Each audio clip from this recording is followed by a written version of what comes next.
నమస్తే, welcome to Suman TV. నేను మీ Shanvitha.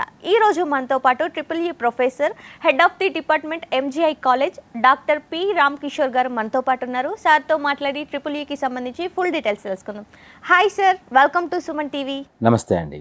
Sir, ఇప్పుడు ట్రిపుల్ఈ అంటే ఎప్పటి నుంచో కూడా ట్రిపుల్ఈ అనేది ఇంజనీరింగ్కి వెన్నుముక లాంటిది. ప్రజెంట్ ఉన్న సిచ్యువేషన్లో కూడా అంతే ప్రాధాన్యత ఇస్తున్నారు, ఎందుకండి? Triple E department R triple E అంటే ఎలక్ట్రికల్ అండ్ ఎలక్ట్రానిక్స్ ఇంజనీరింగ్ ప్రాథమికంగా ఎలక్ట్రిసిటీ అనేది మన సొసైటీలో ఎప్పటి నుంచో ఉంది. తెలుసో తెలియకో సొసైటీ అన్నది ఈ ఎలక్ట్రిసిటీని 400-500 సంవత్సరాల క్రితం నుంచే వాడుకుంటూ వస్తున్నారు. సో ఈ ఎలక్ట్రికల్ ఇంజనీరింగ్ అప్లికేషన్స్ అనేవి మన సొసైటీలో ప్రాథమికంగా ప్రతి ఒక్క రంగంలో ఉంటున్నాయి. దాన్ని మనుషులు ప్రతి ఒక్క రంగంలో ఉపయోగించుకుంటున్నారు. ఓకే, ఇప్పుడు present 21st century are coming 22nd century మనం చూసుకుంటే టెక్నాలజీ మోస్ట్ సిగ్నిఫికెంట్ ఆస్పెక్ట్ మనకి గ్లోబల్ వార్మింగ్ వస్తుంది. గ్లోబల్ వార్మింగ్ ఆస్పెక్ట్ ఒక్కటే తీసుకుంటే మనం నిన్న మొన్న చూసింటాం, ఎండలు మండిపోతున్నాయి, ఎక్కువగా టెంపరేచర్ వస్తుంది. సో ఈ టెంపరేచర్ అన్నిటికీ కారణం ఏంటి అంటే one of the aspect is carbon dioxide. Okay, so మనం ఎలక్ట్రిసిటీ అండ్ దాని ఇంపార్టెన్స్ కానీ చూసుకుంటూ ఉంటే ఏదైనా ఒక ఎలక్ట్రికల్ ఎనర్జీని జనరేట్ చేయాలి అంటే ఇప్పుడున్న ప్రస్తుత పరిస్థితులలో కార్బన్ డైఆక్సైడ్ కానీ కార్బన్ మోనాక్సైడ్ కానీ విడుదల చేయకుండా ఎలక్ట్రికల్ ఎనర్జీ ఏమైనా చేయగలిగితే మనం సొసైటీకి అండ్ భవిష్యత్తు తరాలకు కూడా మంచి వరం ఇచ్చినట్లు అవుతాం. ఈ చిన్న ఆస్పెక్ట్ చాలు మనకి ఎలక్ట్రికల్ ఇంజనీరింగ్ ఎంత ఇంపార్టెన్సో మన సొసైటీకి. పాత తరంలోనే కాదు, రాబోయే తరాలకి ప్రస్తుత తరానికి కూడా ఎలక్ట్రికల్ ఇంజనీరింగ్ ఎప్పటికీ వెన్నుముకలాగానే ఉంటుంది. ఓకే అండి. సార్, ఇప్పుడు చాలా మంది కూడా సాఫ్ట్వేర్ సైడ్ చాలా ఇంట్రెస్ట్ చూపిస్తున్నారు, బట్ ట్రిపుల్ఈ ఎంచుకోవాలని చాలా మంది చెప్తూ ఉంటారు. సో ట్రిపుల్ఈ ఎందుకు బెస్ట్ అంటారు? ఎలక్ట్రికల్ ఇంజనీరింగ్ అప్లికేషన్స్ కానీ చూసుకుంటే స్మార్ట్ గ్రిడ్ అంటాం, స్మార్ట్ సిటీస్ అంటాం, రెన్యూబుల్ ఎనర్జీ సోర్సెస్ అంటాం. అంటే సహజ వనరుల నుంచే కూడా మనము విద్యుత్ని ఉత్పత్తి చేయడం. మనం ఏ టెక్నాలజీ తీసుకున్నా కూడా ఎలక్ట్రికల్ ఎనర్జీని ప్రొడ్యూస్ చేయాలి అంటే ఫండమెంటల్ ఆస్పెక్ట్ చూడాల్సింది ఏంటి అంటే వాతావరణ కాలుష్యం జరగకుండా మనం కానీ ఎలక్ట్రికల్ ఎనర్జీని కానీ జనరేట్ చేసుకోగలిగితే ఆ technology is a best technology ఇప్పుడున్న ప్రజెంట్ సినారియోలో. సో ఆ ఆస్పెక్ట్ కానీ తీసుకుంటే ఎలక్ట్రికల్ ఎనర్జీ ప్రాముఖ్యం అనేది భవిష్యత్తు తరాలకి అవసరమవుతుంది, ప్రస్తుత తరాలకి అవసరమవుతుంది. మీరు అడిగిన ప్రశ్నకి సాఫ్ట్వేర్ బాగుంటుందా, ఎలక్ట్రికల్ ఎనర్జీ బాగుంటుందా అని అంటే, ఎలక్ట్రికల్ డిపార్ట్మెంట్ బాగుంటుందా అని అంటే, సాఫ్ట్వేర్ అనేది ఓన్లీ కోడింగ్ మాత్రమే. ఈ కోడింగ్ని ఉపయోగించుకోవాలి అంటే మనకు ఒక హార్డ్వేర్ కావాలి. ఈ హార్డ్వేర్ని తయారు చేసేది మాత్రము ఎలక్ట్రికల్ ఇంజనీర్. సో ఈ హార్డ్వేర్ని తయారు చేసి ముందు పెడితేనే సాఫ్ట్వేర్ వాళ్ళు కోడింగ్ రాయగలరు. ఇది ఉంటేనే ఇది జరుగుతుంది. దీనికి ఒక చిన్న ఎగ్జాంపుల్ చెప్తాను. మెడికల్ సెక్టార్లో కూడా ఎలక్ట్రికల్ ఇంజనీరింగ్ ప్రాముఖ్యత చాలా వ్యాస్ట్గా పెరిగింది.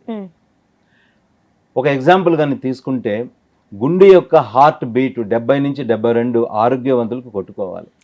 వయసు వచ్చే కొద్దీ లేకపోతే అనారోగ్యవంతులకి ఆ హార్ట్ బీట్ అనేది తగ్గచ్చు, లేకపోతే పెరగచ్చు. మరి దీన్ని కంట్రోల్ చేయాలంటే ఎలా చేయాలి? ఏ పరిస్థితిలో అయినా సరే, అంటే వాళ్ళ వయసుకి ఇన్స్పైట్ ఆఫ్ దేర్ ఏజ్ వాళ్ళకి కాన్స్టెంట్ బీట్ ఉండాలి అని అంటే మాత్రం ఫస్ట్ దాని హార్ట్ అనేది ఎలక్ట్రికల్ పల్సెస్ జనరేట్ చేస్తుంది. దీన్ని సెన్స్ చేయడానికి సెన్సార్స్ అండ్ యాంప్లిఫైయర్స్ అవసరం అవుతాయి. దీన్ని బాగా పని చేయించాలి అని అంటే సాఫ్ట్వేర్ అవసరం అవుతుంది. ఇప్పుడు ఒక విషయం తీసుకుంటే సాఫ్ట్వేర్ పని చేయటం లేదు, కోడింగ్ పని చేయటం లేదు, అయినా కూడా హార్ట్ని తన పని తను చేసే విధంగా చేయగలిగింది మాత్రము ఈ electrical sensors and amplifiers. So automation కావాలి అని అనుకుంటే మనకు కోడింగ్ అవసరం అవుతుంది. ఆటోమేషన్ పెద్ద అవసరం లేదు అని అనుకున్నప్పుడు మనకి బేసిక్గా ఉన్న ఎలక్ట్రికల్ ఇంజనీరింగ్ మనకి సఫిషియంట్. ఓకే అండి.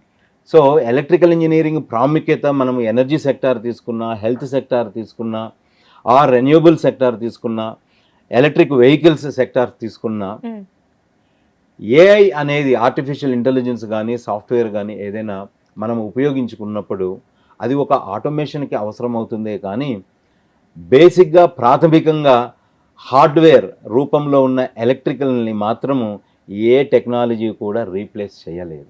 ఓకే. సో ఎలక్ట్రికల్ ఎనర్జీ ప్రాముఖ్యత అనేది మాత్రము భావితరాలకి చాలా చాలా అవసరం ఉంటుంది. ఓకే అండి. సార్ ఇప్పుడు EEE చేసినా కూడా సాఫ్ట్వేర్ సైడ్ వెళ్తూ ఉంటారు కొంతమంది, సో వాళ్ళకి ఫ్యూచర్ ఉందంటారా మరి? ఎలక్ట్రికల్ చేసి సాఫ్ట్వేర్ ఇంజనీరింగ్కి పోతే మాత్రము వాళ్ళ ప్రొఫెషనల్ కెరియర్కి ముఖద్వారం అయ్యేది మాత్రము if any student is going to select electrical engineer. Okay. Pure software కానీ ఒక స్టూడెంట్ కానీ సెలెక్ట్ చేసుకుంటే మాత్రము వాళ్ళకి రెస్ట్రిక్షన్స్ ఉంటాయి డిజైన్ ఆస్పెక్ట్స్లోకి వెళ్ళినప్పుడు. Design and core sector plus course sector తీసుకున్నప్పుడు మాత్రము స్టూడెంట్కి మాత్రము రెస్ట్రిక్షన్స్ ఉంటుంటాయి ప్రొఫెషనల్గా.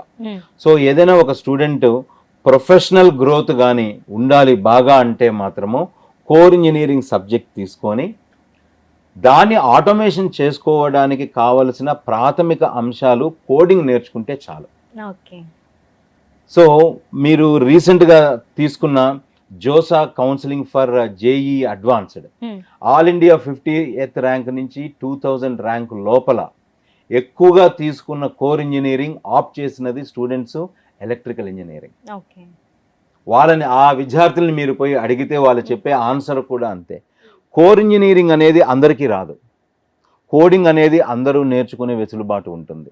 సో ఎవరైనా ఎలక్ట్రికల్ విద్యార్థి ఆర్ కోర్ ఇంజనీరింగ్ విద్యార్థి సాఫ్ట్వేర్ కానీ ఆప్ట్ చేసుకుంటే these students are double edged sword. ఒక కత్తికి రెండు వైపులా పదును ఉన్న విద్యార్థులు ఎవరైనా ఉన్నారు అంటే కోర్ ఇంజనీరింగ్ విద్యార్థులు. ప్రొవైడెడ్ ఒక చిన్న క్లాస్ ఉంది, they are required to learn skill set pertaining to their domain knowledge. అది మేడం. సార్ ఇప్పుడు EEE అనగానే చాలా మంది స్టూడెంట్స్ కూడా భయపడుతుంటారు, అమ్మో EEE నా చాలా కష్టం అనేసి అంటూ ఉంటారు. సో దాని గురించి మీరేం చెప్తారు సార్? EEE అంటే ఎంజాయ్మెంట్ అండి, ఎంజాయ్మెంట్. కానీ ప్రతి ఒక్క విద్యార్థి తల్లిదండ్రులు కూడా మాతో అభిప్రాయపడుతుంటారు, EEE అంటే మా వాడు చాలా కష్టంగా ఉందండి, ఇది చేరాలా లేదా అని. EEE అంటే ఏమీ లేదండి, స్కూల్ మ్యాథమెటిక్స్ కానీ algebra, simple quadratic equations, trigonometry, simple integrations, simple derivatives వాళ్ళు స్కూల్ మ్యాథమెటిక్స్లో ఏదైతే చదువుకున్నారో అది చాలు. జనరల్గా ఏమనుకుంటారంటే తల్లిదండ్రులు కావచ్చు వాళ్ళ పిల్లలు కావచ్చు ఎలక్ట్రికల్ అంటే అమ్మో చాలా కష్టం, చాలా మ్యాథమెటిక్స్ ఉంటుంది అని. అసలు మ్యాథ్స్ అంటే వాళ్ళకి ఏమి అర్థమవుతుంది? మ్యాథ్స్ అంటే ఒక భాష. మనమంతా ఏమనుకుంటామంటే చిన్నప్పటి నుంచి మ్యాథమెటిక్స్ అంటే గణితము అంటే ఈక్వేషన్స్ ఉంటాయి, పెద్ద పెద్ద ఈక్వేషన్స్ ఉంటాయి, వాటిని సాల్వ్ చేయాలి, ఎక్కువ టైం పడుతుంది, సో మైండ్ ఉపయోగించుకోవాలి. అది ఏమీ లేదండి. స్కూల్లో చదువుకున్నది, పాఠశాల విద్యాభ్యాసంలో ప్రతి ఒక్క విద్యార్థి చదువుకున్న గణితంని వాళ్ళు చదువుతో పాటు దాన్ని అర్థం చేసుకోవాలి. సో ప్రజెంట్ సినారియోలో స్టూడెంట్స్ ఎక్కడ ఫెయిల్ అవుతున్నారు అంటే స్కూల్ మ్యాథమెటిక్స్ని వాళ్ళు అర్థం చేసుకోలేకున్నారు, చదువుతున్నారు కానీ అర్థం చేసుకోవటం లేదు. చదవాలి దెన్ అర్థం చేసుకోవాలి, చిన్న చిన్న మ్యాథమెటికల్ కాన్సెప్ట్స్ చాలు. బట్ అర్థం చేసుకోవడానికి కావాల్సినది ఏంటంటే నాలెడ్జ్ కాదు, ఓపిక.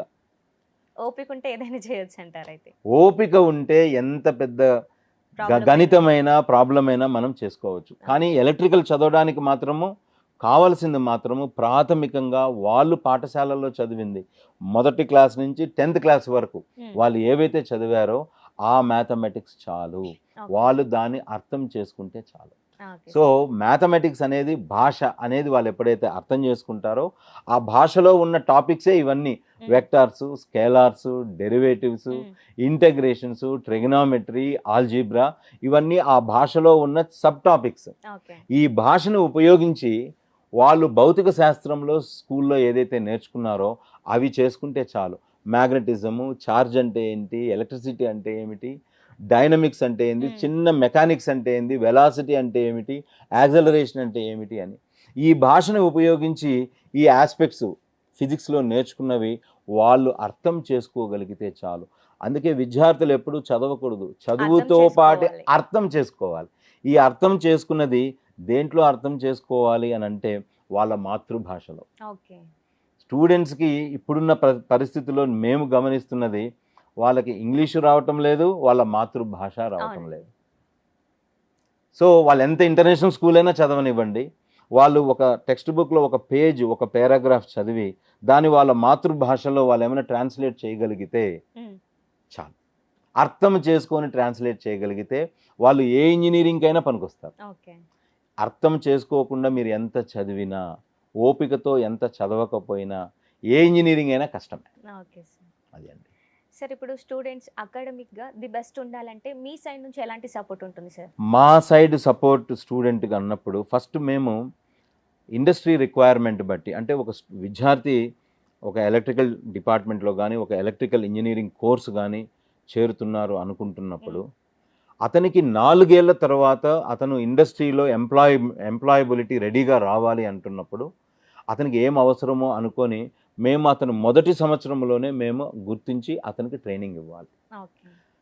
కానీ ట్రైనింగ్ ఇచ్చేటప్పుడు ఆల్రెడీ ఇండస్ట్రీ రిక్వైర్మెంట్ రాబోయే 4 ఏళ్ళు 10 ఏళ్ళు ఏదైతే ఉందో అది డైరెక్ట్గా ట్రైనింగ్ ఇవ్వాలి అంటే సాధ్యం కాదు. So it is a long term goal మాకు ఉండేది. సో ఆ లాంగ్ టర్మ్ గోల్లో మేము ఏం చేస్తామంటే first step is curriculum structure. Curriculum స్ట్రక్చర్ని మేము ఫ్రేమ్ చేస్తున్నప్పుడు ఒక ఎలక్ట్రికల్ విద్యార్థికి వాళ్ళు రాబోయే 4 సంవత్సరాలు, మా దగ్గర చదువుతున్న 4 సంవత్సరాలు ఎలా ఉండాలి, టెక్నాలజికల్ డెవలప్మెంట్ అడ్వాన్స్మెంట్స్ ఎలా ఉన్నాయి, అవన్నీ మేము బేరీజు వేసుకొని కరికులం స్ట్రక్చర్ డెవలప్ చేసుకోవాలి. అది డెవలప్ చేసుకున్న తర్వాత సిలబస్ చేసుకోవాలి. సిలబస్ చేసుకున్నప్పుడు ఆ సిలబస్ కూడా వాళ్ళకి రాబోయే 10 సంవత్సరాలు చదువుకున్న తర్వాత రాబోయే 10 సంవత్సరాలు ఎలా ఉపయోగపడుతుంది ఇండస్ట్రీకి, వీళ్ళు ఎలా ఉపయోగపడతారు, ఈ చదువు వాళ్ళకి ఇండస్ట్రీలో కానీ వాళ్ళు ఉద్యోగం చేస్తున్న స్థలంలో కానీ ఎలా ఉపయోగపడుతుంది అని బేరీజు వేసుకొని మేము సిలబస్ ఫ్రేమ్ చేయాలి. ఒకవేళ ఆ సిలబస్ సరిపోలేదు అనుకుందాం, సరిపోనప్పుడు పిల్లలకి సెకండ్ ఇయర్ నుంచి ఫైనల్ ఇయర్ వరకు వెళ్ళే లోపల మేము సెవరల్ కో-కరికులర్ యాక్టివిటీస్ అనేవి కండక్ట్ చేసుకోవాలి. ఒకటి most important nowadays is memorandum of understanding with several industries. Memorandum of understanding with several industries తీసుకున్న తర్వాత వాళ్ళు ఆ ఇండస్ట్రీకి వెళ్ళిన తర్వాత ఏం నేర్చుకున్నారు, నేర్చుకున్న దాని మీద మేము ఫీడ్బ్యాక్ మరి తీసుకొని అక్కడ ఏమైనా ఎర్రర్స్ కానీ సరిపోకపోతే ఏమైనా ఎర్రర్స్ కానీ ఎక్కువగానే ఉంటే again we are going to give the training to the students so that they will get readily preparedness to the employability whatever whichever domain they pursue after completion of their 4 years. Okay sir. That's it. Sir ఇప్పుడు math and course సబ్జెక్ట్స్లలో students భయపడుతూ ఉంటారు. So ఆ స్టూడెంట్స్కి మీరు ఎలాంటి support చేస్తూ ఉంటారు? ఒక ఉపాధ్యాయుడిగా మేము ఏ కేర్ తీసుకుంటాము అంటే అది ఎంత కష్టమైన సబ్జెక్ట్ అయినా సరే ఒక ఉపాధ్యాయుడిగా మా ప్రైమ్ రెస్పాన్సిబిలిటీ ఏంటి అంటే వాళ్ళు ఆల్రెడీ స్కూల్లో ఏమైతే చదువుకున్నారో first class to 10th class ఆ టాపిక్స్ బేస్ చేసుకొనే దాని ఎక్స్టెన్షన్ ఈ ఇంజనీరింగ్ కాన్సెప్ట్స్కి ఎలా అప్లికబుల్ అవుతుంది అని చేయడమే మాకు ఛాలెంజింగ్. సిలబస్ చెప్పడం అనేది ఏ ఉపాధ్యాయుడికైనా ఈజీనే. టాపిక్ చూసి బోర్డు డయాస్ ఎక్కేసి ఏదో ఒకటి చెప్పేసి దిగిపోయేసి వాళ్ళకి ఏదో అర్థమైంది అనుకుంటాం. That main challenge is already ఒక విద్యార్థి, మాకు 60 మంది ఉంటారు, 60 మంది స్టూడెంట్స్ ఒక్కొక్కరు ఒక్కొక్క విధంగా ఉంటారు, ఒక్కొక్కరు ఒక్కొక్క బ్యాక్ డ్రాప్లో నుంచి వచ్చింటారు, ఒక్కొక్కరు ఒక్కొక్క బ్యాక్గ్రౌండ్ నుంచి వచ్చింటారు. సో మేము ఇవన్నీ కూడా మనసులో పెట్టుకొని వాళ్ళకందరికీ కామన్ ఏదంటే స్కూలే. సో స్కూల్లో వాళ్ళు ప్రాథమికంగా ఏదైతే నేర్చుకున్నారో అవి బేస్ చేసుకొని మేము we need to bridge the school education with engineering education. దీన్ని మేము బాగా బ్రిడ్జ్ చేసుకోగలిగితే దెన్ ఏ సబ్జెక్ట్ అయినా ప్రతి ఒక్క ఉపాధ్యాయుడు ప్రతి ఒక్క విద్యార్థికి అర్థమయ్యేటట్టు చెప్పగలడు. ఇది only motive. Yes. So fundamental knowledge is a DNA for any engineering. So fundamental knowledge for the student which is DNA అన్నాము అంటే వాళ్ళ school education is a prime. ప్రాథమికంగా స్కూల్ ఎడ్యుకేషన్ అనేది ఫండమెంటల్. సో ఇంజనీరింగ్ చేరిన తర్వాత ప్రతి ఒక్క విద్యార్థి అది ఎలక్ట్రికల్ కావచ్చు, కష్టమైన సబ్జెక్ట్ కావచ్చు, కోర్ ఇంజనీరింగ్ కావచ్చు, మేము ఇంజనీరింగ్ చేరాము అని స్కూల్లో చదువుకున్న బేసిక్ మ్యాథమెటిక్స్ ఫిజిక్స్ ఎప్పటికీ మర్చిపోకూడదు. వాళ్ళు ఎంటెక్ చేసినా, పిహెచ్డి చేసినా, పోస్ట్ డాక్టరల్ చేసినా, తర్వాత వాళ్ళు సైంటిస్ట్ అయినా కూడా. సో ప్రాథమికంగా ఈ foundational knowledge is DNA for the student. అది మర్చిపోకుండా మేము కూడా వాళ్ళకి తోడ్పాటు చేయాలి. ఫండమెంటల్స్ని రివైజ్ చేసుకుంటూ how to bridge the gap between the fundamental DNA of school mathematics and physics to engineering concepts. అది బ్రిడ్జ్ చేసుకుంటూ చెప్పుకుంటే ఏ విద్యార్థినైనా సరే మేము డయాస్ నుంచి వాళ్ళని సాటిస్ఫై చేయగలం. Okay sir. రైట్ అండి. సార్ ఇప్పుడు పేరెంట్స్ కూడా పిల్లల్ని ట్రిపుల్ యూ చేపిస్తున్నాం, మరి జాబ్స్ ఏంటి, వాళ్ళకి టెన్షన్ ఉంటుంది. సో దాని గురించి మీరు ఎలాంటి భరోసా ఇస్తారు సార్? అగైన్ అండ్ అగైన్ నేను మీకు రిపీట్ చేయదలుచుకున్నానండి. ఓపికతో వాళ్ళు చదువుకుంటే ఓకే, ఫండమెంటల్ నాలెడ్జ్ని ఇంజనీరింగ్ అప్లికేషన్స్ కానీ వాళ్ళు కానీ అప్లై చేయగలిగితే వాళ్ళు ఏ ఉద్యోగ అభద్రతా భావానికి వాళ్ళు గురి కావనక్కర్లేదు. సో దీనికి మేము చేసేది ఏంటి అంటే పిల్లల్ని ఒక ఎగ్జామినేషన్స్ పెట్టినప్పుడు కానీ ఏది సెమిస్టర్ ఎగ్జామినేషన్స్ పెట్టినప్పుడు మాకు వీక్ స్టూడెంట్స్ ఎవరు, స్ట్రాంగ్ స్టూడెంట్స్ ఎవరు, బ్రైట్ స్టూడెంట్స్ ఎవరు మాకు తెలిసిపోతుంది. ఎక్కడ ఏ స్టూడెంట్ ఏ విద్యార్థి మనకి లాగింగ్ ఉన్నారు, ఏ కాన్సెప్ట్స్లో ఉన్నారని చెప్పి. సో మేము మెంటార్షిప్ అనేది మాకు ఒక పాలసీ ఉంటుంది. సో మెంటార్షిప్లో ప్రతి ఒక్క ఉపాధ్యాయుడు ఒక 20 మంది స్టూడెంట్స్ని వాళ్ళు ఫైనల్ ఇయర్ వచ్చిన నుంచి ఫస్ట్ ఇయర్ నుంచి ఫైనల్ ఇయర్ వరకు అదే 20 మందిని ఒక ఉపాధ్యాయుడు మానిటర్ చేస్తూ ఉంటారు. వాళ్ళు ఎగ్జామినేషన్స్లో ఎలా పర్ఫామ్ చేస్తున్నారు, పర్ఫామ్ చేసిన తర్వాత ఎక్కడ వాళ్ళు ల్యాగింగ్లో ఉన్నారు, ఆ ల్యాగింగ్ దాన్ని ఎలా కరెక్ట్ చేయాలి, టైం టు టైం ఆ కరెక్ట్ చేసింది వీళ్ళు రెడీలీ ఎంప్లాయబిలిటీకి తయారుగా ఉన్నారా ఆఫ్టర్ 2 years ఆర్ 3 years. ఇవన్నీ కూడా మేము బేరీజ్ వేసుకొని వాళ్ళకి థర్డ్ ఇయర్ నుంచి మేము ట్రైనింగ్ ఇవ్వడం మొదలు పెడతాం. అది క్యాంపస్ కావచ్చు, క్యాంపస్ ట్రైనింగ్ రిక్రూట్మెంట్ కావచ్చు, కోర్ సైడ్ ట్రైనింగ్ డిపార్ట్మెంటే వాళ్ళకి ఇస్తూ ఉంటుంది ఫ్రమ్ 3-1 ఆన్వర్డ్స్. అంటే థర్డ్ ఇయర్ ఫస్ట్ సెమిస్టర్ నుంచి మేము కూడా ట్రైనింగ్ ఇస్తూ ఉంటాం. అపార్ట్ ఫ్రమ్ దట్ స్టూడెంట్స్ని కంపల్సరీగా internships, this very very crucial for professional growth of any professional student. Internships and internships through MOU. And these MOUs preferably should be in startup companies. Because ఈ students అందరూ కూడా ప్రాథమికంగా అప్పుడప్పుడే subject నేర్చుకుంటున్నారు. ఆ subject technical subject నేర్చుకుంటున్నప్పుడు scratch నుంచి ఇండస్ట్రీలో ఏం జరుగుతుందని తెలుసుకోవాలి అంటే మాత్రము ఈ ఇంటర్న్షిప్స్ ప్రతి ఒక్క విద్యార్థి స్టార్టప్ కంపెనీలో చేస్తే ఉపయోగం అనేది ఎక్కువగా ఉంటుంది than established company. So as far as our department is concerned, we are taking utmost care. Maybe we are giving more opportunities for more students to take up internships in these startup companies. So that the students will get acquainted with the present day-to-day technologies in electrical engineering. So మీరు తల్లిదండ్రులకు ఏ విధంగా భరోసా అన్నారు, సొసైటీనే వాళ్ళకి భరోసా ఇచ్చింది. So clean energy గురించి 44 లక్షల ఉద్యోగాలు రాబోయే 10 సంవత్సరాల్లో ఉన్నాయి అంటే ఎవరు నమ్మరు మన ఇండియాలో. ఇండియాలో 44 లక్షల ఉద్యోగ అవకాశాలు రాబోయే 10 సంవత్సరాల్లో క్లీన్ ఎనర్జీ గ్రీన్ ఎనర్జీ ఉంది. Clean energy and green energy అంటే ఏమీ లేదు. మనం ఏదైనా విద్యుత్ని ఉత్పత్తి చేస్తూ ఉన్నప్పుడు కార్బన్ డైఆక్సైడ్ ఎమిట్ కాకుండా ఎలక్ట్రికల్ ఎనర్జీని, వోల్టేజెస్ కావచ్చు, కరెంట్ కావచ్చు, పవర్ లెవెల్స్ని మనం జనరేట్ చేయాలి. So Indian market is $230 billion for coming 10 years. So వాళ్ళకి భరోసా అన్నది ఏంటి అంటే సొసైటీ నీడ్స్ వాళ్ళకి భరోసా. రెండోది ఆ భరోసాకి తగ్గట్టుగా మేము కరికులం కావచ్చు, కరికులం స్ట్రక్చర్ కావచ్చు, సిలబస్ కావచ్చు, ఇండస్ట్రీ రెడీ సిలబీ మోడిఫికేషన్ కావచ్చు, ప్రతి ఒక్క department, electrical department we are preparing కాబట్టి ఆ సిలబసే వాళ్ళకి భరోసా. మేము ప్రతి ఒక్క తల్లిదండ్రుల నుంచి కోరుకునేది ఏమిటి అంటే వాళ్ళు ఫండమెంటల్గా సింపుల్ మ్యాథమెటిక్స్ని, ఫిజిక్స్ని వాళ్ళు అర్థం చేసుకుంటున్నారా లేదా అనేది వాళ్ళు కూడా మానిటర్ చేయాలి పిల్లల్ని. ఒకప్పుడు ఇంజనీరింగ్ ఎడ్యుకేషన్ అంటే బాగా మెచ్యూర్డ్, ఇప్పుడు ప్రతి ఒక్కరూ ఇంజనీరింగ్ స్టూడెంటే. సో దానివల్ల ఏమవుతుందంటే తల్లిదండ్రులు ఏమనుకుంటున్నారంటే మా వాడికి 18 ఏళ్ళు వచ్చేసింది, వాళ్ళు ఇంజనీర్స్ అయిపోయారు అనుకుంటున్నారు. కాదు, వాళ్ళ మానిటరింగ్ మాకంటే వాళ్ళ మీదే వాళ్ళే ఎక్కువ పెట్టాలి తల్లిదండ్రులు. అప్పుడే ఆ సక్సెస్ అనేది విద్యార్థికి వాళ్ళు అనుకున్న విధంగా మేము తోడ్పడుతూ మేము ఇవ్వగలం. Sir nowadays so electrical engineering ఏ రంగాల్లో నియమిస్తున్నారు? Oh what not, electrical engineering ప్రతి ఒక్క రంగం. ఓకే. ఇప్పుడు మనం ఇక్కడే ఉన్నాం ఈ స్టూడియోలో, ఈ లైటింగ్ ఉంది. లైటింగ్ అనేది మనకి 1600 నుంచి మనకి లైటింగ్ ఫిలాసఫీ అనేది, లైట్ అనేది ఎట్లా ఉండేది, ఒక బల్బ్లో పెట్టాలా లేదా అనేది అప్పటి నుంచి ఎక్స్పెరిమెంట్స్ జరిగాయి. 1600 నుంచి 1450 నుంచే జరిగి ఉన్నాయి. సో ఎలక్ట్రికల్ ఎనర్జీ ఏ రంగాల్లో ఉంటే ప్రతి ఒక్క రంగం, మన సొసైటీ ఏ రంగాల ద్వారా మనకి లబ్ధి పొందుతున్నామో, మన సొసైటీలో ఉన్న ప్రజలు ఏ రంగాల మీద డిపెండ్ అవుతున్నారో ఆ రంగాల అన్నిటి మీద ఈ ఎలక్ట్రికల్ ఎనర్జీ అనేది ఇన్ఫ్లుయెన్స్ అయ్యింది. సో టెక్నికల్గా మీకు కావాలి అన్నప్పుడు మనకి స్మార్ట్ గ్రిడ్స్ అంటున్నాం, స్మార్ట్ సిటీస్ అంటున్నాం, రెన్యూబుల్ ఎనర్జీ సోర్సెస్ అంటున్నాం. అంటే విద్యుత్ని ఉత్పత్తి చేయడం ఎక్కడి నుంచి అంటే సహజ వనరుల నుంచే విద్యుత్ని ఉత్పత్తి చేయడం. నేను అదే ఇంతకు చెప్పాను, $230 బిలియన్ ఉన్నాయి.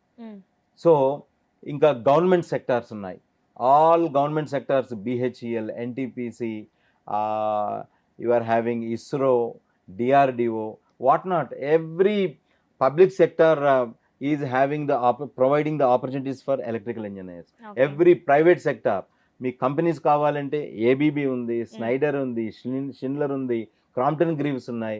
Our government railway sector, number of plenty of opportunities are there in railway sector, especially in Indian market. Okay. So ప్రతి ఒక్క రంగంలో మీరు ఏది చెప్పినా సరే, ఇప్పుడు కొత్తగా మనం అనుకుంటున్నది ఎలక్ట్రిక్ వెహికల్లో electrical motors and their design aspects చాలా ఉన్నాయి, దాంట్లో చాలా ఆపర్చునిటీస్ ఉన్నాయి. అది రన్ కావాలంటే మనకు బ్యాటరీ కావాలి, battery technologies, automatic battery management system, వీటికి AI వాడే వాళ్ళు ఎవరైనా ఉన్నారు అంటే లక్షల ఉద్యోగాలు ఉన్నాయి. AI కానీ పొరపాటున ఒక 10% కానీ వీటికి కానీ యాడ్ చేసుకొని ఏదైనా విద్యార్థి ఆ స్కిల్ సెట్ కానీ నేర్చుకోగలిగితే లక్షల ఉద్యోగాలు కమింగ్ 10 to 12 ఇయర్స్లో ఉన్నాయి. సార్ ఇప్పుడు మీ స్టూడెంట్స్కి ప్లేస్మెంట్స్ ఎలా ఉన్నాయండి? ప్లేస్మెంట్స్ విద్యార్థులకు మాత్రము చాలా బాగున్నాయండి. ఓకే. సో మా దగ్గర కూడా ప్లేస్మెంట్స్ చాలా చక్కగా పిల్లలు పర్ఫామ్ చేశారు. మేము వాళ్ళు ఫస్ట్ ఇయర్లో ఉన్నప్పుడే మేము ఒక స్ట్రాటజిక్గా వెళ్తాం. By the time they reach 3-2 మేము రెడీలీ ఎంప్లాయబుల్ ఎంతమంది చేయగలం అనేది అసెస్మెంట్ మేము ఇవ్వాలి. By the time they reach by 3-1 or 3-2, that is third year first semester or second semester. So first ఇయర్లో విద్యార్థి చేరినప్పుడే మేము ఒక అసెస్మెంట్ పెట్టుకుంటాం. వాళ్ళ ఇంటర్మీడియట్ మార్క్స్, వాళ్ళకున్న ఎంసెట్ ర్యాంకు బేరీజ్ వేసుకొని ఎంతమంది ఉన్న వాళ్ళల్లో as it is readily employable కాగలరు. సో చూసుకుంటే జనరల్గా మనకి 50 to 60% ఉంటారు రెడీలీ ఎంప్లాయబుల్, వాళ్ళకున్న పరిజ్ఞానం అవన్నీ యాంటిసిపేట్ చేసుకోగలిగితే. కానీ మా ఎయిమ్ ఏంటి అంటే by the time they reach first year their capability for preparedness of employability is 50 to 60% అనుకుంటే by the time they reach 3-2 we need to increase that to 80%. So దానికి మాకు 2 నుంచి 2.5 సంవత్సరం పడుతుంది. దానికి తగ్గట్టుగా వేరియస్ యాక్టివిటీస్, మా ప్రిన్సిపల్ గారి సహకారం, వాళ్ళతో సపోర్ట్తో, వాళ్ళ సజెషన్స్తో సెవరల్ యాక్టివిటీస్ చేస్తాం. సెవరల్ యాక్టివిటీస్ చేసినప్పుడు ఆ 80% ప్రిపేర్డ్నెస్ చేస్తాం. ఆ 80%లో మా టార్గెట్ ఏంటి అంటే 100% కానీ మేము ప్లేస్మెంట్ చేసుకోగలిగితే అది మేము సక్సెస్ అయినట్టు. సో ప్రస్తుత పరిస్థితిలో మేము 92% దగ్గర ఉన్నాం. ఇంకా మాకు ఒక 1 month టైం ఉంది. సో దాన్ని మేము ఇంక్రీజ్ చేస్తాం. ఆ 8% కూడా ఇంక్రీజ్ చేసి we will try our level best. It is always continuous అండి, it is always continuous. How best we can get the excellence in placement అనేది it is a continuous process, but we always try our level best to reach 100%. So for that we are having our own strategic policy for placement and strategic policy pertaining to the software sector as well as core engineering and core engineering plus software. So our department, as far as the electrical department concerned at MGIT, we got a profound activities right from their first year. Right from the student joins at first year, we are having a profound planning and strategy, and we will implement at most so that we will reach to our excellence in placements. ప్లేస్మెంట్తో పాటు EEE తర్వాత కూడా ఉన్నత చదువులు చదవాలి అని అంటే so అవకాశాలు ఎలా ఉంటాయి సార్? మరి ఉన్నత చదువులు పరంగా ఆలోచిస్తే it is an ultimate, I can say that for professional growth it could be a gateway. Okay. So ఉన్నత చదువులు అన్నప్పుడు దెర్ ఈస్ నో లిమిట్ అండి. ఎందుకంటే already the students might have got their degree in BTech. So whenever we are thinking about higher education, now the higher education is pertaining to the specializations. So BTech course is a foundational course in electrical engineering. So as far as the student is aiming at higher education, then plenty of opportunities and prospects are there, because whenever they are opting for higher education, it is pertaining to the specializations. So regarding specialization, if at all we are going to think about, we are having lakhs of opportunities in biomedical engineering. Generally we are forget about renewable energy sources, forget about electric vehicles and technologies, forget about smart grids, forget about smart cities, forget about industry 4.0 prospects in Indian scenario, because they themselves are having thousands of opportunities. Okay. If we are going to add for these core professional specializations, if we are going to add biomedical engineering, I think unlimited. So మీరు ఎప్పుడైతే higher education ఉన్నత చదువులు అన్నారంటే, so it is specializations pertaining to electrical engineering. So స్పెషలైజేషన్స్కి unlimited అండి. Okay. So there is no constraint that, because when we go for specialization it will be interdisciplinary, multidisciplinary. Only electrical వాడేదానికి కాదు లెక్క. We are having multifaceted skill set is required to realize any one specialization. దాంట్లో చూసుకుంటే electrical వాళ్ళది 60-70% ఉంటుంది వాళ్ళ contribution. There four ఉన్నత చదువులు కానీ ఎవరైనా ఎలక్ట్రికల్ విద్యార్థి ఆప్ట్ చేసుకోవాలి అనుకుంటే మాత్రము వాళ్ళ ప్రొఫెషనల్ కెరియర్కి గ్రోత్కి it could be a wonderful gateway opportunity. So I request and appeal to the student, kindly don't stop at BTech in electrical engineering. You always aspire for higher education, and you will be specialized in a smart grid technologist, a SCADA engineer, a battery management engineer, artificial intelligence applied to battery management in electric vehicle. So we are not having those skill set. No. Very rare skill set which is demand in our Indian scenario is how best we can implement AI technology to battery management system. Okay. Battery energy storage system, digital twinning system. So all these specializations require core engineering DNA. In addition to that, if we can add a small flavor of artificial intelligence, I think the electrical engineers have got so many specializations, they can cater different sectors of our Indian society. So వాళ్ళకి limit ఉండదండి.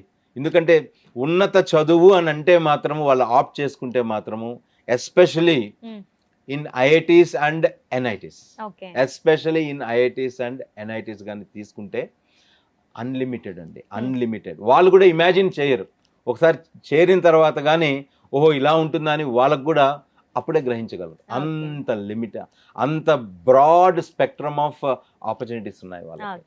ఇప్పుడు నా maybe మీరు ఉన్నత చదువులు అన్నారు కాబట్టి, Indian government has taken a policy of semiconductor chip design policy. So semiconductor policy తీసుకుంటే మనమే మ్యానుఫ్యాక్చర్ చేయాలి. Why we need to go for other countries like China or Vietnam, what's ever it is, Taiwan etcetera. అది రాబోయే 10 సంవత్సరాల్లో miracles చూస్తారు, especially electrical and electronic students. అందుకనే ఉన్నత విద్య అన్నప్పుడు మాత్రము we will get as an maybe electrical professor. I think that's an ultimate gateway for any professional student who has aspired and graduated from electrical engineering. Sir, ఇప్పుడు మీ డిపార్ట్మెంట్లో so స్టూడెంట్స్కి lab సౌకర్యాలు ఎలా ఉంటాయి సార్? ఇప్పుడు మాకు డిపార్ట్మెంట్ పరంగా ఆలోచిస్తే మా ల్యాబ్ సౌకర్యాలు కరికులం ఏదైతే సజెస్ట్ చేస్తుందో అవి కంపల్సరీ ఉంటాయి. Like power electronics, power system, electrical softwares like MATLAB, ETAP, PSpice, PSCAD, all these simulation softwares, electrical softwares, ఆ ల్యాబ్స్తో పాటు ఎలక్ట్రికల్ మెషిన్స్ ల్యాబ్స్ ఉంటాయి, కంట్రోల్ సిస్టమ్స్ ల్యాబ్స్ ఉంటాయి, ఎలక్ట్రికల్ సర్క్యూట్స్ ల్యాబ్స్ ఉంటాయి, ఎలక్ట్రికల్ మెజర్మెంట్స్ ల్యాబ్స్ ఉంటాయి. So ఇవన్నీ కూడా ప్రతి ఒక్క కాలేజ్లో ఉండేవే. As per curriculum it is mandatory for us to establish these kind of laboratories. But as far as electrical department at MJIT is concerned, we are profoundly focusing on AI applications to these labs. Now we are adding simple word AI application, artificial intelligence applications to these existing electrical labs. So as a part of this policy, we are having maybe in by end of June this year 2026, a startup company is there, Actorix at IIT Hyderabad. The startup company is how best we can have AI applications to electrical engineering, especially in energy sector, where energy sector is having plenty of opportunities for coming 10 years. So apart from regular laboratories that have been established in the department, now we are focusing how best we can transform the existing laboratories with AI applications. Okay. If we can realize this aspiration, I think the students at MGIT, especially in electrical department, they will realize the importance of electrical engineering for societal needs. Industry 4.0 and future టెక్నాలజీస్కి స్టూడెంట్స్ని ఎలా సిద్ధం చేస్తుంది? ఇక్కడండి industry 4.0 meaning కానీ మనం చూసుకోగలిగితే, already existing technology or existing electrical system. ఇప్పుడు మనము 1900 సంవత్సరంలో చూద్దాం, 1850లో చూద్దాం, 1900 చూద్దాం, 1920, 1950, 1970, 1980, 2000, 2020, 2030 సంవత్సరం, 2040 సంవత్సరం చూద్దాం. ఎలక్ట్రికల్ గ్రిడ్ సిస్టంలో ద ఎలక్ట్రికల్ క్యారెక్టరిస్టిక్స్ పెద్ద మార్పులు ఉండవు, కానీ దాని ఆటోమేషన్ చేసే విధి విధానాలు మాత్రం మార్పులు అవసరం అవుతుంది. సో ఇండస్ట్రీ 4.0 అన్నప్పుడు ఈ ఆటోమేషన్ విధి విధానాలు ఎలా ఉంటున్నాయి ఫర్ ద ఎగ్జిస్టింగ్ సిస్టమ్, ఆ ఆటోమేషన్ చేయాలి అంటే what kind of technology that we need to adapt to the existing system. So ఇక్కడ ఇండస్ట్రీ 4.0, ఇండస్ట్రీ 2.0, ఇండస్ట్రీ 1.0 అని ఈ పదాలన్నీ కూడా మనకి ఏదో కొత్త టెక్నాలజీ లాగా అనిపిస్తుంటాయి, కానే కాదు. ఉన్న ఎగ్జిస్టింగ్ సిస్టమ్కి రిఫైన్మెంట్, అంతే, కొద్దిగా అడ్జస్ట్మెంట్, దట్స్ ఇట్. ఆ అడ్జస్ట్మెంట్ కోసము 4.0కి మనము ఇంటర్నెట్ ఆఫ్ థింగ్స్ అని, 10 ఏళ్ల క్రితం ఇంటర్నెట్ ఆఫ్ థింగ్స్ అంటే ఇది వెరీ అడ్వాన్స్డ్ టాపిక్ అనుకున్నాం. అలా కాదు, ఎప్పటికేదా we are using some internet aspects for the existing system of electrical engineering. AIML, artificial intelligence and machine learning అని మనం ఈరోజు అనుకుంటున్నాం. 1950లోనే మనకి ఎనర్జీ లోడ్ ఫోర్కాస్టింగ్ అంటే, ఇప్పుడు మనకి ఇండియాకి ఎలక్ట్రికల్ డిమాండ్ 1900 సంవత్సరంలో ఎంత ఉంది, 1950లో ఎంత అవసరం అవుతుంది, 1950లో ఎంత ఉంది, 2000 సంవత్సరంలో ఎంత అవసరం అవుతుంది అని మనం ఫోర్కాస్ట్ చేయాలి అంటే ఆనాడే ఆర్టిఫిషియల్ ఇంటెలిజెన్స్ వాడినారు, 1930లోనే వాడినారు. సో మనము ఇప్పుడు ఇంప్లిమెంట్ చేయడం అనేది కొద్దిగా ఇంటెన్సిఫై చేసాం. అందుకనే మనం ఈ ఇండస్ట్రీ 4.0 అని మనం ఇప్పుడు అనుకుంటున్నాం. సో మనం ఇండస్ట్రీ 4.0 కావచ్చు, 2.0 కావచ్చు, 1.0 కావచ్చు, ఏది తీసుకున్నా కూడా యాడింగ్ కాంపోనెంట్ ఏంది అంటే automation to the existing system. So ఆ ఆటోమేషన్ చేసేటప్పుడు మనకి కొన్ని స్కిల్ సెట్ కావాలి, కొన్ని పనిముట్లు కావాలి, కొన్ని టూల్స్ కావాలి. ఆ టూల్సే IoT, AIML, maybe data science, data analytics, అంతే. సో మా పరంగా మేము ఏ విధంగా మా విద్యార్థులకి సిద్ధం చేస్తున్నాము అన్నప్పుడు, మేము మా డిపార్ట్మెంట్లో ఎలక్ట్రికల్ విద్యార్థి ఎంజీఐటీలో చేరినప్పుడు వాళ్ళకి మేము by the time they reach 3-1 we are offering minor degree program అంటాం. మైనర్ డిగ్రీ ప్రోగ్రామ్ అన్నప్పుడు వాళ్ళు రెగ్యులర్గా, ఒక ఎలక్ట్రికల్ విద్యార్థి రెగ్యులర్గా చదివే 160 క్రెడిట్లతో పాటు, అంటే వాళ్ళు ఫైనల్ ఇయర్ కంప్లీట్ చేసే నాటికి 160 క్రెడిట్లు వాళ్ళు కంప్లీట్ చేయాలి. ఆ 160 క్రెడిట్లతో పాటు ఒక 18 క్రెడిట్లు ఈ టూల్స్కి ఇస్తాం ఇంపార్టెన్స్. ఆ 18 క్రెడిట్లు కూడా AIML, data science, data analytics, IoT, machine learning, artificial intelligence. ఈ 6 మైనర్ డిగ్రీ ప్రోగ్రామ్స్లో పిల్లలు ఏదైనా చూస్ చేసుకోవచ్చు వాళ్ళకున్న ఇంట్రెస్ట్ ప్రకారం, ఆర్ ఇండస్ట్రీ ఏ డిమాండ్, వాళ్ళ డిమాండ్, ఇండస్ట్రియల్ డిమాండ్స్ ఏవైతే ఉన్నాయో దానికి తగ్గట్టుగా వాళ్ళు ఏదైనా చూస్ చేసుకోవచ్చు ఈ 160తో పాటు. సో ఈ ఐఓటీ కావచ్చు, ఈ మైనర్ డిగ్రీ ప్రోగ్రామ్స్ అన్నప్పుడు మా దగ్గర 6 నుంచి 7 మైనర్ డిగ్రీ ప్రోగ్రామ్స్ ఉన్నాయి. ఈ 6 నుంచి 7 మైనర్ డిగ్రీ ప్రోగ్రామ్స్లో ప్రతి ఒక్క విద్యార్థి ఏదో ఒక minor degree program subjected to their interest and industrial demand తీసుకుంటే అవి కూడా 18 క్రెడిట్లకు ఉంటాయి. సో ఈ 160తో పాటు ఒక 18 క్రెడిట్లు వాళ్ళు పాస్ కాగలిగితే, ఇందుకు ఈ 18 క్రెడిట్లు ఈ ఏఐఎంఎల్ అని ఈ మైనర్ డిగ్రీ పెట్టాము అంటే, మీరు అడిగిన ప్రశ్న ఇండస్ట్రీ 4.0 అన్నారు మీరు. సో ఆ 4.0 మీనింగే ఇది. సో ఎగ్జిస్టింగ్ సిస్టమ్కి మీరు ఏమైనా ఒక టూల్స్ ఏమైనా యాడ్ చేసి ఇండస్ట్రియల్ రిక్వైర్మెంట్కి వాళ్ళని ప్రిపేర్డ్నెస్గా చేయగలుగుతున్నారా విద్యార్థుల్ని అన్న ఆస్పెక్ట్ కోసము ఈ మైనర్ డిగ్రీ ప్రోగ్రామ్ మనము 6 ఏళ్ల క్రితమే ఎంజిఐటి ఎలక్ట్రికల్ డిపార్ట్మెంట్లో ఇంట్రడ్యూస్ చేశాం. ఇది కానీ ఈ 18 క్రెడిట్లు ఈ 160తో కానీ వాళ్ళు పాస్ కాగలిగితే, బట్ వాళ్ళు సిన్సియర్గా పాస్ కావాలి. ఎక్కడైనా సరే కమిట్మెంట్ అనేది ఇంపార్టెంట్, సిన్సియర్ అనేది ఇంపార్టెంట్. సో నేను ఈవెన్ ఐఐటీలో కూడా ఎలక్ట్రికల్ చేరి నేను చదువుకోకుండా గమనున్నాను ఉంటే నాకెవరు ఉద్యోగం ఇవ్వరు. How best we are showing our sincerity and commitment with education system అనేది వెరీ వెరీ ఇంపార్టెంట్. ఆ కమిట్మెంట్ ఉన్నప్పుడు ఏ విద్యార్థి అయినా సక్సెస్ అవుతాడు. ఆ సక్సెస్ కావడానికి మేము తోడ్పాటు ఆర్ హెల్ప్ చేసేది మాత్రము ఇటువంటి అడిషనల్ కోర్సెస్ వాళ్ళకి ఇంట్రడ్యూస్ చేసి వాళ్ళకి ట్రైనింగ్ ఇచ్చి by the time they reach 4-1 వాళ్ళకి ఆ ప్రిపేర్డ్నెస్ మాత్రం మేము ఇవ్వగలం. అక్కడి నుంచి వాళ్ళు పర్ఫామ్ చేసుకొని వాళ్ళు ప్లేసర్ కావాల్సి వస్తుంది. సార్ ఫైనల్గా సో స్టూడెంట్స్ EEE ఎంచుకోవాలంటే సో ఏ ధైర్యంతో ఎంచుకోవాలంటారండి? వాళ్ళ జాబ్ ఆపర్చునిటీస్ పరంగా ఆలోచిస్తే మాత్రము కళ్ళు మూసుకొని జాయిన్ కావచ్చండి. ఎందుకు అంటే ఎలక్ట్రిక్ వెహికల్ సెక్టార్ తీసుకున్నా, హెల్త్ సెక్టార్ తీసుకున్నా, స్మార్ట్ గ్రిడ్ సెక్టార్స్ తీసుకున్నా, స్మార్ట్ సిటీస్ సెక్టార్ తీసుకున్నా, most importantly in the context of global warming renewable energy sources అంటే సహజ వనరుల నుంచి ఎలక్ట్రిసిటీ జనరేట్ చేయడం తీసుకుంటే జాబ్ పొటెన్షియల్ 44 lakhs నుంచి ఆల్మోస్ట్ 70 lakh ఆపర్చునిటీస్ రాబోయే 10 ఏళ్లలో రాబోతున్నాయి. ఇదే ఆపర్చునిటీస్కి పొరపాటున ఒక 10% ఆర్టిఫిషియల్ ఇంటెలిజెన్స్ కానీ యాడ్ చేయగలిగితే అన్లిమిటెడ్ ఆపర్చునిటీస్ ఉన్నాయి. వాళ్ళకి భరోసా వాళ్ళకి వాళ్ళే ఇచ్చుకునేది ఒక్క దాంట్లోనే వాళ్ళు చేసుకోవాల్సింది. వాళ్ళకి స్కూల్ మ్యాథమెటిక్స్తో పాటు స్కూల్ ఫిజిక్స్ అర్థం చేసుకొని ఇంజనీరింగ్ జాయిన్ అవుతున్నారా లేదా అని వాళ్ళకు వాళ్ళు అర్థం చేసుకుంటే చాలు. అదొక్కటే.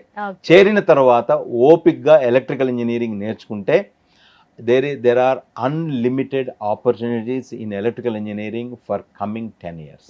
Not only 10 years, if health sector is also going to consider certain sensor and technologies associated with biomedical engineering, and lakhs of opportunities are there for electrical graduates. So ee bharosato vallu హ్యాపీగా ధైర్యంగా సంతోషంగా electrical engineering వాళ్ళు join కావచ్చు. Thank you so much sir. So EEE గురించి చాలా డీటెయిల్గా చెప్పారు. Thank you very much అండి for providing this opportunity for. Thank you very much.